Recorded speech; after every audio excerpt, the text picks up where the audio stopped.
Well, since you guys last heard about the Old Republic, we have announced a whole bunch of details for our PvP system, especially the war zones, and we've announced the crew skills system. So there are three types of crew skills. There are gathering skills, there are crafting skills, and there are mission skills.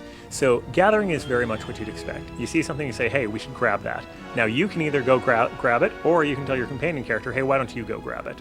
Now that you've got these things, you can craft. So you go back to your ship where your crafting table is, and you can have a number of different crafting skills. Now the third one is mission skills, and these are very different. The mission skills are the ability to basically have quests that are sort of off stage. So we say, hey, I want all my companions who are back on my ship to be doing something. I'm going to open up my skills, I'm going to open up my diplomacy, and I'm going to see which missions are available. Now treasure hunting is obviously, instead of light side, dark side, it's loot. So we can tell another one of our companion characters, hey, why don't you take some time and just go off and try to find me something cool. And the great part, of course, is I never know what they're going to bring back. And all of your missions have different time and different costs to them. So you could send somebody out for a 5-minute mission, or you could send them off on a 23-hour mission because you knew you weren't going to play again until tomorrow night. And so you're going to log off.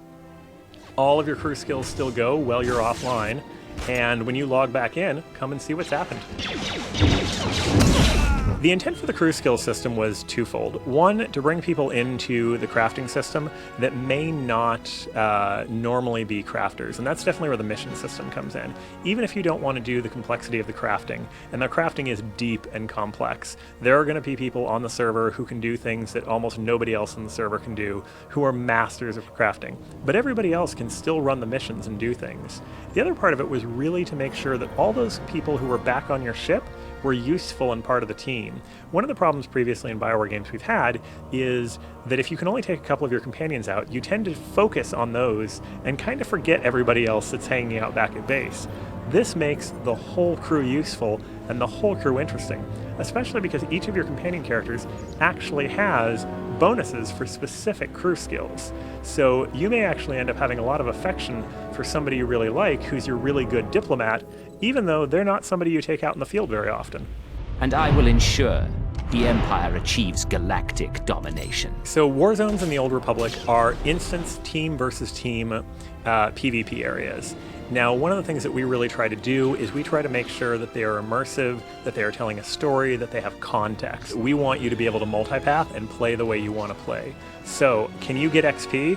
Can you get loot from PvP? Yes. Can you get XP and loot from playing the space combat game?